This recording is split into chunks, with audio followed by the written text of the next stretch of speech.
المشتري هذا استهزا غير في الزيت برك، ريت لا تاع زيت استهزا فيها، ما زادهاش لابواط ولا في خسارة كبيرة.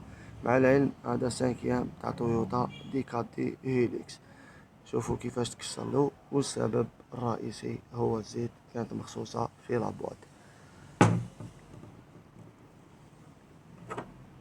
هذاك البينيون كبير، وشوفوا البينيون صغير كيفاش تكسر. بون معليش خونا هذا رانا وجدنا له كيت 5 ايام وساعدناه في السومة، هكذا يروح يسلك امورات.